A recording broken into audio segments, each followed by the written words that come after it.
Hi friends, welcome back to Nisha cooking channel. ನಾನು ನೋಡ್ರಿ ಇವತ್ತೊಂದು ಟೇಸ್ಟಿ ಆದಂತಹ ಲಂಚ್ ಬಾಕ್ಸ್ ರೆಸಿಪಿನ ಶೇರ್ ಮಾಡ್ತಾ ಇದ್ದೀನಿ. ನೀವು ಕ್ವಿಕ್ಕಾಗಿ ಏನಾದರೂ ರೈಸ್ ಮಾಡಬೇಕಂದ್ರೆ ಈ ರೀತಿ ಮಾಡ್ಕೋಬೋದು. ತುಂಬ ಟೇಸ್ಟಿಯಾಗಿ ರುಚಿಯಾಗಿ ಇರುತ್ತೆ.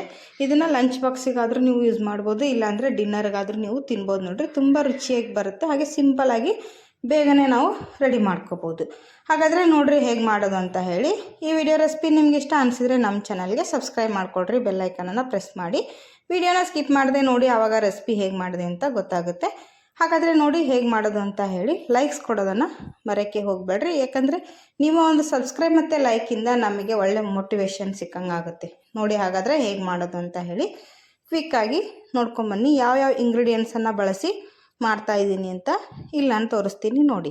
ಇಲ್ಲಿ ನೋಡಿರಿ, ಒಂದು ದೊಡ್ಡ ಗಾತ್ರದ ಉಳ್ಳಾಗಡ್ಡಿನ ಈ ಥರ ನೈಸಾಗಿ ಕಟ್ ಮಾಡಿ ತೊಗೋಬೇಕು. ಅಂದರೆ ಉದ್ದಗೆ ತೆಳ್ಳಗೆ ಕಟ್ ಮಾಡಿ ತೊಗೊಳ್ರಿ.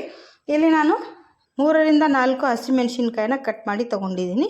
ಸ್ವಲ್ಪ ಕರಿಬೇವು ಸೊಪ್ಪನ್ನು ಬಳಸ್ತಾ ಇದ್ದೀನಿ. ನೋಡಿರಿ, ಫ್ಲೇವರ್ ಚೆನ್ನಾಗಿರುತ್ತೆ ಒಗ್ಗರಣೆಗೆ. ಆಮೇಲೆ ಒಂದು ದೊಡ್ಡ ಟೊಮ್ಯಾಟೋನ ತೊಗೊಂಡಿದ್ದೀನಿ, ಅದನ್ನು ಸಹಿತ ಸಣ್ಣಗೆ ಕಟ್ ಮಾಡಿ ತೊಗೊಳ್ರಿ. ಇಲ್ಲಿ ನೋಡಿರಿ, ಕಡಾಯಿನ ಬಿಸಿ ಮಾಡೋಕ್ಕೆ ಇಡಿ.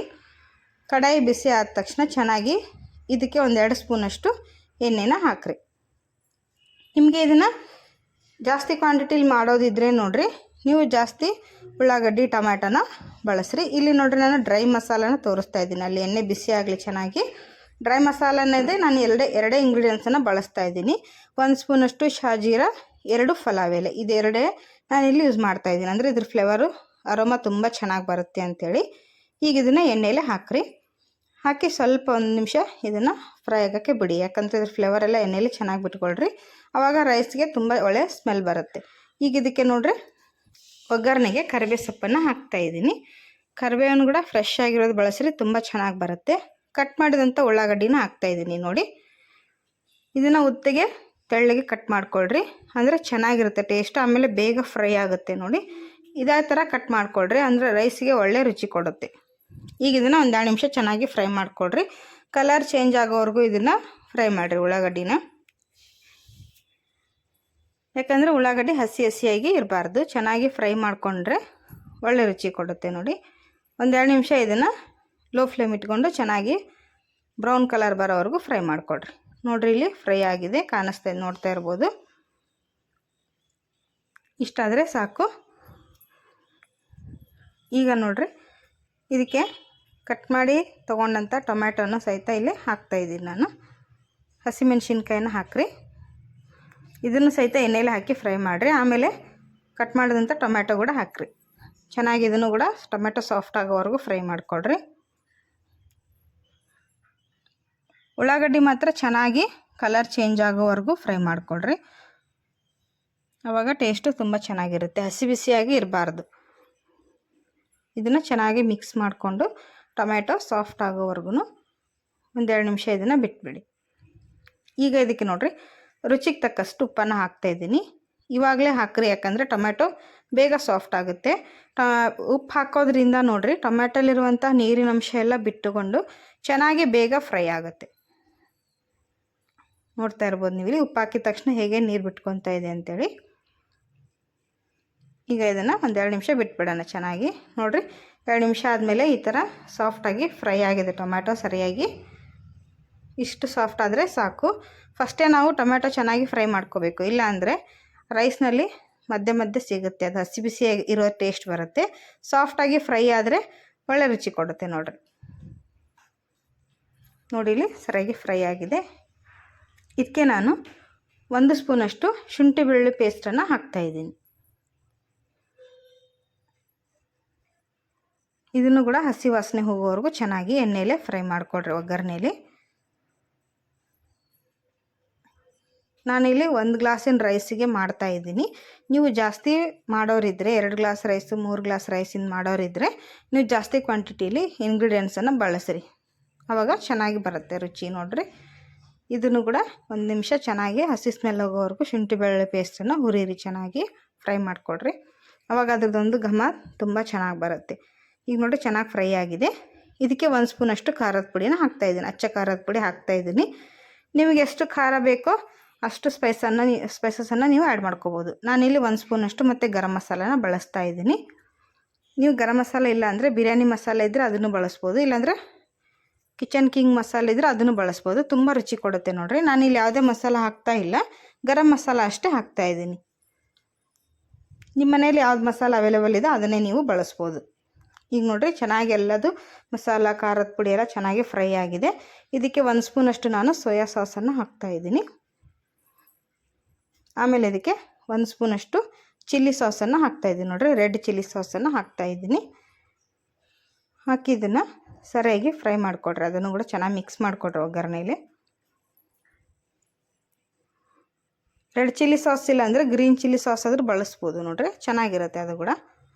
ಈಗ ಇದು ಒಂದು 2 ನಿಮಿಷ ಬಿಟ್ಟ ಮೇಲೆ ನೋಡಿರಿ ಇಲ್ಲಿ ವೈಟ್ ರೈಸನ್ನು ನಾನು ರೆಡಿ ಮಾಡ್ಕೊಂಡಿದ್ದೀನಿ ಆಲ್ರೆಡಿ. ಇದು ನೋಡಿರಿ ಸ್ವಲ್ಪ ಉದ್ರಾಗಿ ಮಾಡಿಕೊಡ್ರಿ, ಅವಾಗ ರೈಸ್ ತುಂಬ ಚೆನ್ನಾಗಿ ಬರುತ್ತೆ. ಮೆತ್ತಗಿದ್ರೆ ಮಿಕ್ಸ್ ಮಾಡಿದ್ಮೇಲೆ ಮುದ್ದೆ ಮುದ್ದೆ ಆಗುತ್ತೆ ರೈಸು. ಸ್ವಲ್ಪ ಉದುರಾಗಿದ್ದರೆ ನೋಡಿರಿ ಮಿಕ್ಸ್ ಮಾಡೋಕ್ಕೆ ಚೆನ್ನಾಗಿರುತ್ತೆ. ಈಗ ಇದನ್ನು ಒಗ್ಗರಣೆಯಲ್ಲಿ ಹಾಕಿ ಚೆನ್ನಾಗಿ ಮಿಕ್ಸ್ ಮಾಡೋಣ. ನಾವು ರೆಡಿ ಮಾಡ್ಕೊಂಡಂಥ ಒಗ್ಗರಣೆಯಲ್ಲಿ ಇದು ರೈಸನ್ನು ಹಾಕ್ರಿ. ನಾನಿಲ್ಲಿ 1 ಗ್ಲಾಸಷ್ಟು ರೈಸನ್ನು ಬಳಸ್ತಾ ಇದ್ದೀನಿ. ನಾನು ಹೇಳ್ದಂಗೆ ನೀವು 2 ಗ್ಲಾಸ್ ರೈಸನ್ನು ಮಾಡೋರಿದ್ದರೆ ನಾನು ತೋರಿಸಿದಂಥ ಈರುಳ್ಳಿ ಟೊಮ್ಯಾಟೊ ಇಂಗ್ರೀಡಿಯೆಂಟ್ಸ್ ಎಲ್ಲದನ್ನು ನೀವು ಡಬಲ್ ಮಾಡಿ ತೊಗೊಳ್ರಿ, ಆವಾಗ ತುಂಬ ಚೆನ್ನಾಗಿ ಬರುತ್ತೆ. ಇದು ಒಂದು 2 ತಿನ್ನೋಕ್ಕೆ ನಾನಿಲ್ಲಿ ಮಾಡ್ತಾಯಿದ್ದೀನಿ. ಚೆನ್ನಾಗಿ ಇದನ್ನು ಮಿಕ್ಸ್ ಮಾಡಿಕೊಡ್ರಿ. ಮಿಕ್ಸ್ ಮಾಡ್ತಾ ಮಾಡ್ತಾ ಫ್ರೈ ಮಾಡಿರಿ ರೈಸನ್ನು, ತುಂಬ ಚೆನ್ನಾಗಿ ಉದ್ರಾಗಿ ಬರುತ್ತೆ ನೋಡಿ. ಒಂದು ಅಗಳು ಕೂಡ ಒಂದಕ್ಕೊಂದು ಅಂಟುಕೊಳ್ಳೋಂಗಿಲ್ಲ, ಅಷ್ಟು ಚೆನ್ನಾಗಿ ಉದುರಾಗಿ ಬರುತ್ತೆ. ಸರಿಯಾಗಿ ರೈಸನ್ನು ಮಿಕ್ಸ್ ಮಾಡಿಕೊಡ್ರಿ, ಆವಾಗ ಈಕ್ವಲ್ ಆಗಿ ಸ್ಪ್ರೆಡ್ ಆಗುತ್ತೆ ಎಲ್ಲ ಕಡೆ. ನೋಡಿರಿ ರೈಸ್ ತುಂಬ ಚೆನ್ನಾಗಿ ಬರುತ್ತೆ. ಕಲರ್ ನೋಡಿರಿ, ನಾವು ಯಾವುದೇ ಫುಡ್ ಕಲರ್ನ ಬಳಸಿಲ್ಲ, ನ್ಯಾಚುರಲ್ ಆಗಿರುವಂತಹ ಕಲರ್ನಲ್ಲೇ ನೋಡಿರಿ. ನಾವೇನು ಅಚ್ಕಾರದ ಪುಡಿ ಹಾಕ್ತೀವೋ ಅದರಲ್ಲೇ ಎಷ್ಟು ಚೆನ್ನಾಗಿ ಬಂದಿದೆ ಅಂತ ತೋರಿಸ್ತಾ ಇದ್ದೀನಿ ನೋಡಿರಿ. ಸೂಪರಾಗಿ ರೆಡಿಯಾಗಿದೆ, ಕ್ವಿಕ್ಕಾಗಿ ರೆಡಿ ಆಗುತ್ತೆ. ನೀವು 1 ಗ್ಲಾಸ್ ರೈಸನ್ನು ಕುಕ್ಕರ್ಗೆ ಹಾಕಿಟ್ಟು ಇದನ್ನು ಸೈಡ್ಗೆ ಈ ಥರ ಮಾಡಿಕೊಂಡ್ರೆ ಬೇಗ 10 ನಿಮಿಷದಲ್ಲಿ ಲಂಚ್ ಪ್ರಿಪೇರ್ ಆಗುತ್ತೆ ನೋಡಿ. ನೋಡಿ ಇಲ್ಲಿ ಫ್ರೈ ಆಗಿದೆ ಚೆನ್ನಾಗಿ. ಈಗ ನಾನು ಮೇಲೆಯಿಂದ ಸ್ವಲ್ಪ ಕೊತ್ತಂಬರಿ ಸೊಪ್ಪನ್ನು ಹಾಕ್ತಾಯಿದ್ದೀನಿ. ಇದ್ರ ಫ್ಲೇವರ್ ಕೂಡ ತುಂಬ ಚೆನ್ನಾಗಿರುತ್ತೆ. ಹಸಿಯಾಗಿ ಹಾಕೋದ್ರಿಂದ ತುಂಬ ಚೆನ್ನಾಗಿ ಬರುತ್ತೆ, ತಿನ್ನಬೇಕಾದ್ರೆ ಅದ್ರ ಫ್ಲೇವರು ತುಂಬ ರುಚಿ ಕೊಡುತ್ತೆ ನೋಡಿರಿ. ಇದನ್ನೊಂದು ಸರಿ ಮಿಕ್ಸ್ ಮಾಡಿದರೆ ನೋಡಿರಿ ರೈಸು ರೆಡಿ ಆಯ್ತು. ಇವಾಗ ಈ ಥರ ಒಂದು ಸರಿ ಮಾಡ್ಕೊಂಡು ತಿಂದು ನೋಡಿರಿ, ತುಂಬ ರುಚಿಯಾಗಿರುತ್ತೆ. ಟೇಸ್ಟ್ ಕೂಡ ಜಬರ್ದಸ್ತ್ ಇರುತ್ತೆ ನೋಡಿರಿ.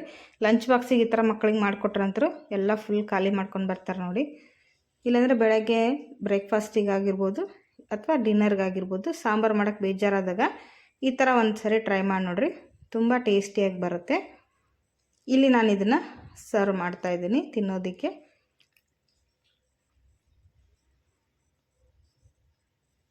ಈ ಥರ ಬಿಸಿ ಬಿಸಿಯಾಗಿ ಮಾಡ್ಕೊಂಡು ತಿಂದು ನೋಡಿರಿ. ಈ ಮಳೆಗೆ ಚಳಿಗೆ ಬಿಸಿಯಾಗಿ ತಿಂತಾಯಿದ್ರೆ ಸೂಪರಾಗಿರುತ್ತೆ. ಹೊರಗಡೆ ಸ್ಟ್ರೀಟ್ ಫುಡ್ ಎಲ್ಲ ನಾವು ತಿನ್ನೋದೇ ಬಿಟ್ಬಿಡ್ತೀವಿ ನೋಡಿರಿ.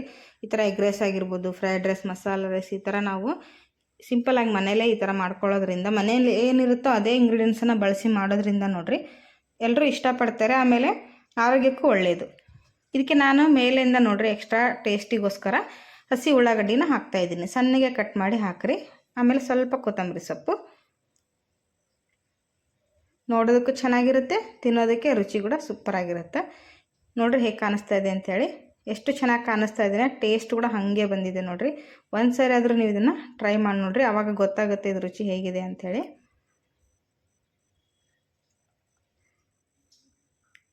ನೋಡಿ ಇಷ್ಟೇ ರುಚಿಯಾಗಿರುವಂತಹ ರೈಸನ್ನು ನೀವು ಪ್ರಿಪೇರ್ ಮಾಡಿರಿ. ನಾನು ಮಾಡುವಂತಹ ಎಲ್ಲ ರೆಸಿಪಿಗಳು ನಿಮಗೆ ಇಷ್ಟ ಅನಿಸಿದರೆ ದಯವಿಟ್ಟು ನಮ್ಮ ಚಾನಲ್ಗೆ ಸಬ್ಸ್ಕ್ರೈಬ್ ಮಾಡ್ಕೊಳ್ಳಿ ಫ್ರೆಂಡ್ಸ್. ಸಬ್ಸ್ಕ್ರೈಬ್ ಮಾಡಿಕೊಂಡು ಬೆಲ್ ಐಕನನ್ನು ಪ್ರೆಸ್ ಮಾಡಿ, ಆವಾಗ ನಾನು ಹಾಕೋ ಡೈಲಿ ವಿಡಿಯೋ ನೋಟಿಫಿಕೇಷನ್ ನಿಮಗೆ ಬರುತ್ತೆ.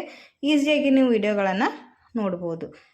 ಹಾಗೆ ಎಲ್ಲರಿಗೂ ಈ ರೆಸಿಪಿನ ನಿಮ್ಮ ಫ್ಯಾಮಿಲಿ ಫ್ರೆಂಡ್ ಜೊತೆ ಶೇರ್ ಮಾಡ್ಕೊಳ್ರಿ. ನಾನಿಲ್ಲಿ ನೋಡಿರಿ ಸ್ವಲ್ಪ ಮೇಲೆ ನಿಂಬೆಹಣ್ಣಿನ ರಸನ ಹಿಂಡಿಬಿಟ್ಟು ತಿಂತಾಯಿದ್ದೀನಿ ನೋಡಿರಿ. ಹುಳಿಯಾಗಿ ಅದು ಹಸಿ ಉಳ್ಳಾಗಡ್ಡಿ ಜೊತೆ ತಿಂತಾಯಿದ್ರೆ ನೋಡಿರಿ ಬಾಯೆಲ್ಲ ನೀರು ಬರ್ತಾಯಿದೆ. ಸೂಪರಾಗಿರುವಂತಹ ರೈಸು. ತಡ ಯಾಕೆ ಹಾಗಾದರೆ ಇವತ್ತೇ ಟ್ರೈ ಮಾಡಿರಿ. ಈ ಮಧ್ಯಾಹ್ನದ ರೆಸಿಪಿನ ಹೇಗೆ ಮಾಡೋದು ಅಂತ ಪೂರ್ತಿ ವಿಡಿಯೋ ನೋಡಿರಿ, ಆವಾಗ ನಿಮಗೆ ಗೊತ್ತಾಗುತ್ತೆ. ನೋಡಿರಿ ತಿಂತಾಯಿದ್ರೆ ತಟ್ಟೆನೇ ಖಾಲಿ ಮಾಡ್ತಾರೆ, ಅಷ್ಟು ರುಚಿಯಾಗಿದೆ ನೋಡಿ. ಹಾಗಾದರೆ ವಿಡಿಯೋ ನೋಡೋದಕ್ಕೆ ಧನ್ಯವಾದಗಳು. ಬಾಯ್.